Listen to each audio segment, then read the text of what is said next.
feel terrible. I cannot believe I missed a boot. I did the Justin Bieber, I did the I did the Hoser. I forgot about a boot. Like I've never watched Degrassi. Jeez. That's bothered me. And I thought about the Molson and all that stuff, but a boot! That's a staple. Actually, I never have watched Degrassi. My favorite Canadian TV show, Corner Gas. I love that. It's hilarious. Real quick to answer one of your questions in the video. The lake that I was at is called Lake Dardanelle, or Dardanelle. I think it's Lake Dardanelle. If you ever need to look it up, you saw at one point when I turned the camera, there was a nuclear power plant back behind me.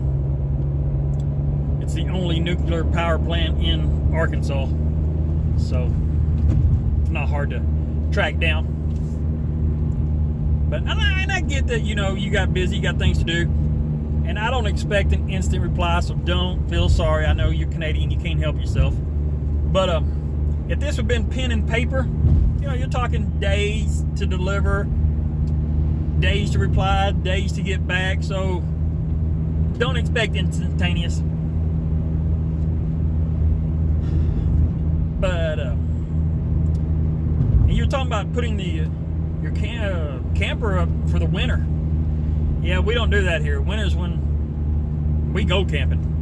You know, hunting season. That's when, really, unless you're retired and travel trailer, actually take the camper out to parks and stuff like that. Winters, man, that's kind of our heyday. Well, let me give you. We kind of hit the background of, you know, kind of who we are. So I'm gonna move into kind of what I've been doing, you know, life. I work for a company that does, it's called DME, Durable Medical Equipment. It's not home health. We do not go in to help patients. We deliver equipment, and it's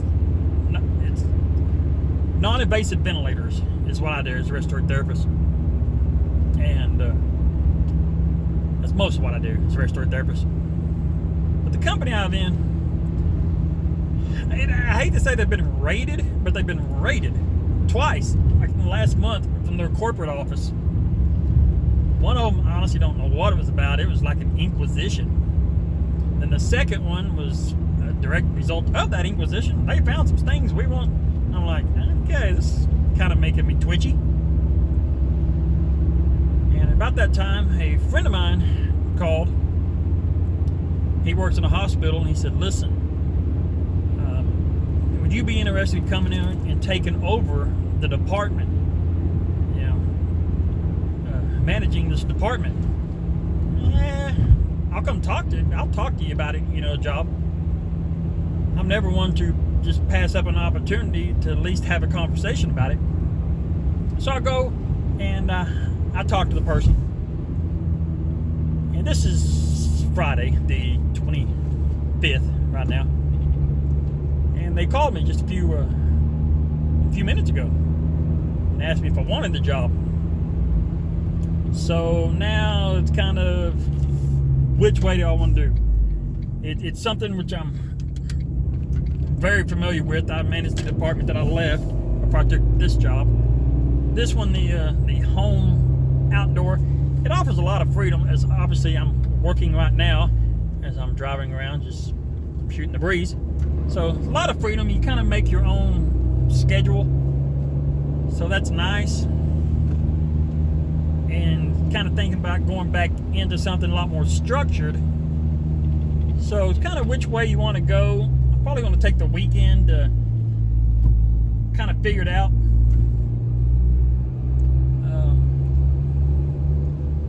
Well, if the camera was turned around, you'd see I'm actually driving. I'm on top of a hill, and I'm fixing to drop down a hill, and I'm going to drive right to that lake that was in the last video. It is a very pretty lake. There are a couple things I do want to hit up about the last video. I believe I talked about going to the Bigfoot meeting. So that was last Thursday, and my granddaughter called me. He said, I want to go. nobody else go with you, man? I want to go. I really want to go. And I'm like, well, you waited so late. I really don't have time, because going and picking her up and going to the meeting is about half an hour out of my way at least. She said, please, please. I'm like, be ready. Absolutely. She knew I was going to say yes. She told her mom. Her mom texted me afterwards. Said, you've got to stop giving in to her. She said before she ever called you, what, Papa, come get me? I did. But anyway, so I fly down there, pick her up, fly over there, and we're about 10 minutes late, maybe 10, 15 minutes late.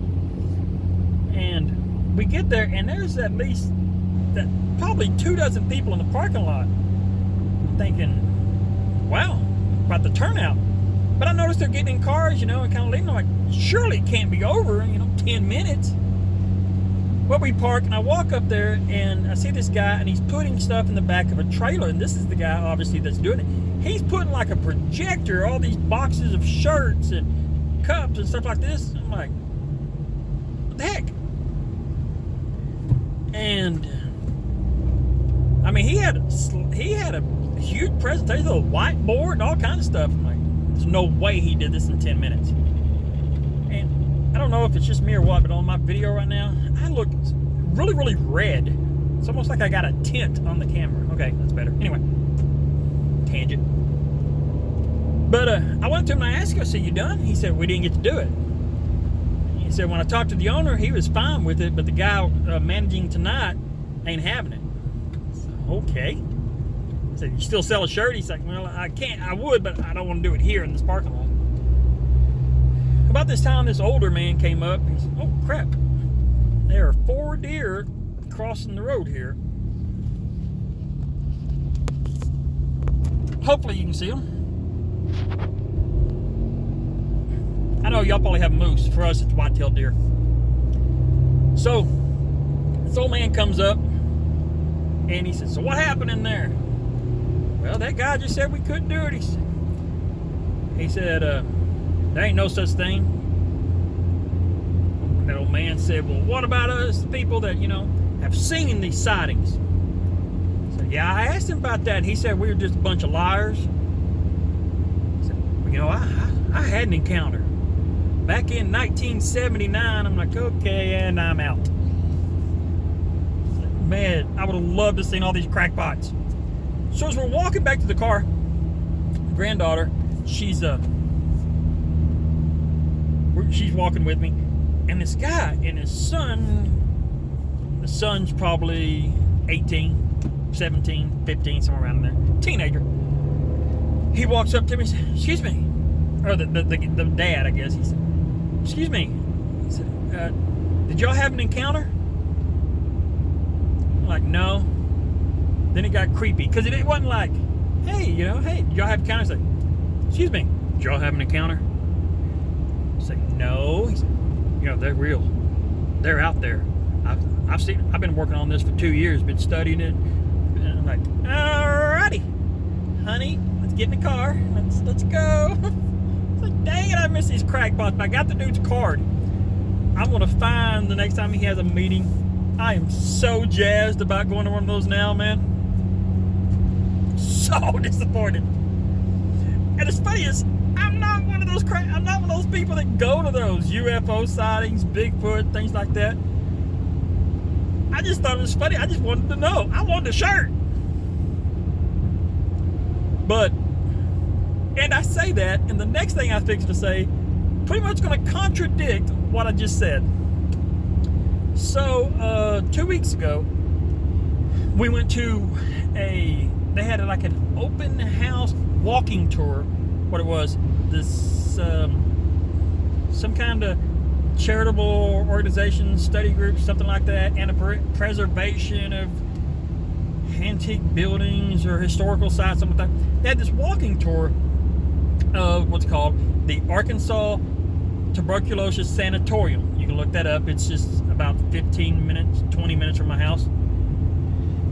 And it was built a long time ago. It's a compound, really, that it was used to house, it was a big hospital they used to house tuberculosis patients. And they were telling the history of it. They gave a walking tour of it. Well, a lot of the places are old. They're not in use anymore. There's one building, it's about 5 stories, and it's huge. But only the bottom 2 floors of it are still being used. The rest of it's storage or things like that. We want to see all the old stuff, but they just kind of did the minimal, a lot of the outside of the building, talking about the architect, when it was built, stuff like that. So it was kind of a letdown.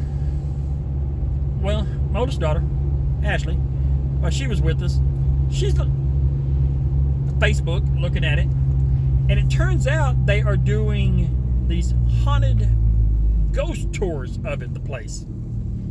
Now, these tours, and we read it, it was killing me. You know, they'll teach you how to capture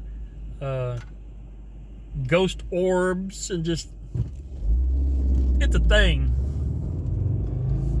So she was talking about that. It's like, and it's at night, and they take you through the buildings. I'm like, that sounds funny, but yeah, whatever.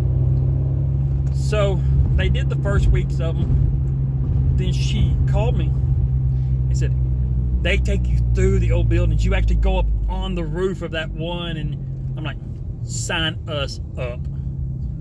So when I get home tonight, we are actually doing that. I'm strapping on my GoPro, man.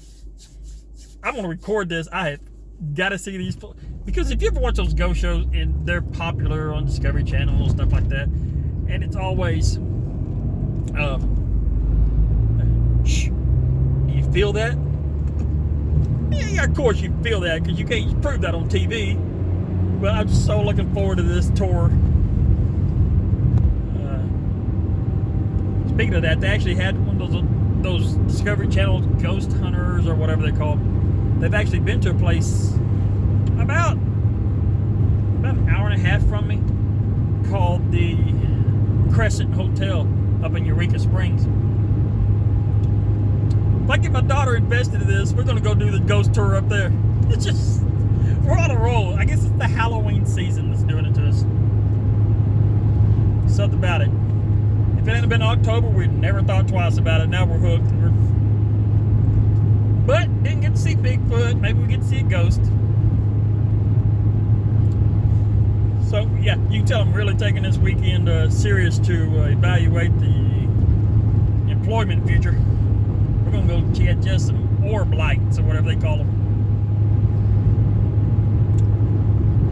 I'm trying to remember what else. Your little quick video, actually, for the 5 or 6 minute video it was pretty informative. You actually crammed quite a bit in there. And here I am at like at 13 minutes now, and I ain't told you squat. Ghost lights and Bigfoot.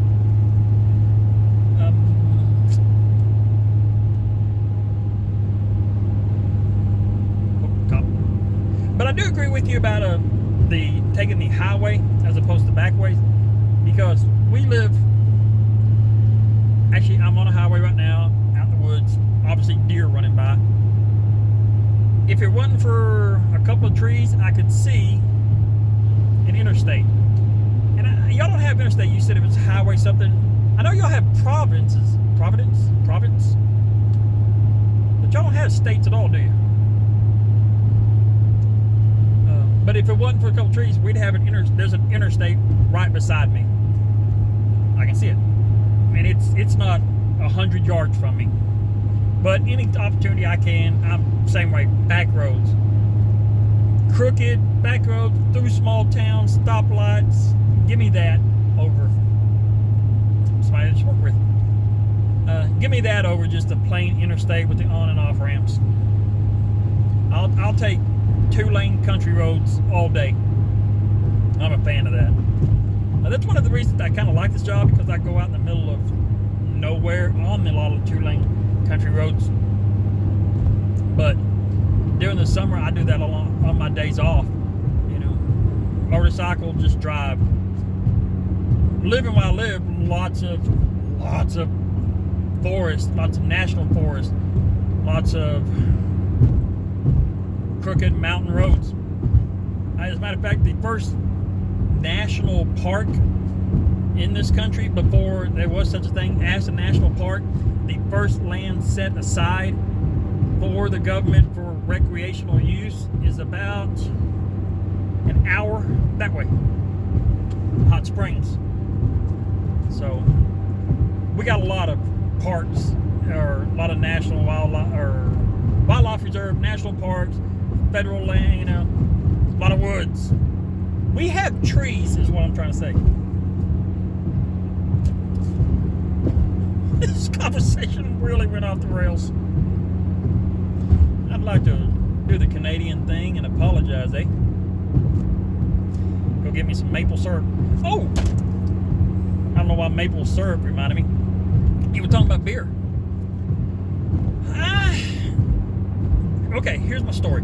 Growing up, when we got legally drinking age, college, you know, around here it was, well, first of all, by the time I hit, well, a little before I hit drinking age, to be honest, but the time I got interested in drinking, the big thing were wine coolers.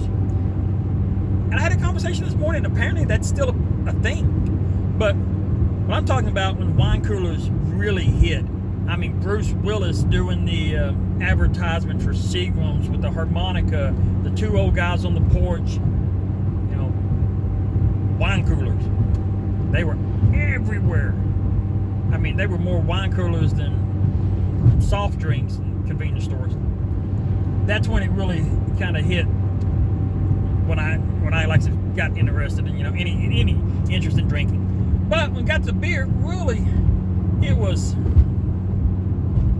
Bud Light, Coors Light, you know, things like that. We were broke, Milwaukee's Best.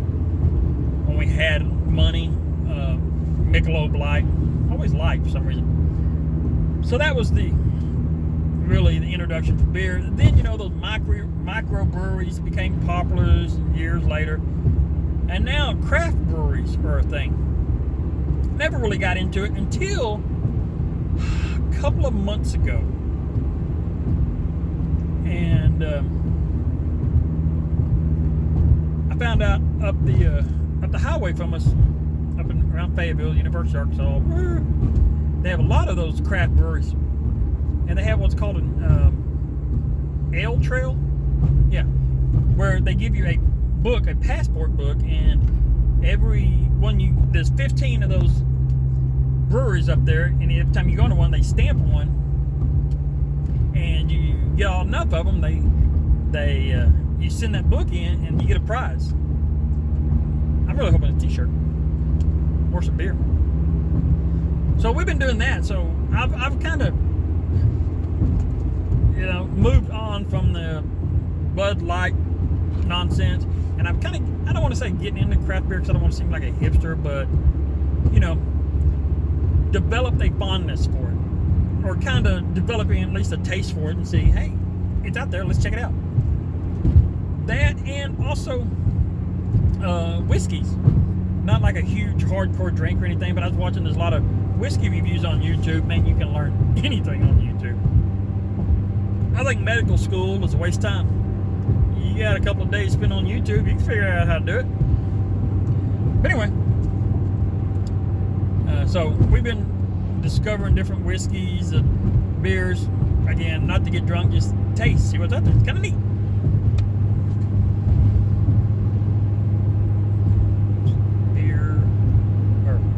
Beer, a boot, camper,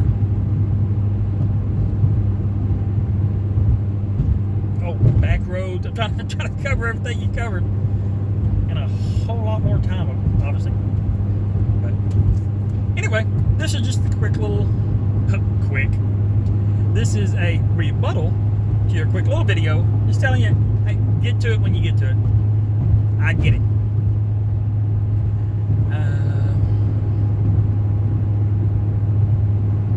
I think that's it.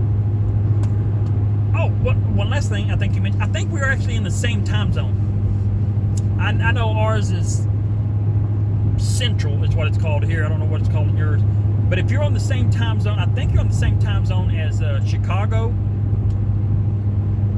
which I'm in the same time zone. Weirdly enough, Mexico City too. Mexico City. So Central time zone is what I'm on. I'm gonna go do American stuff. Bye.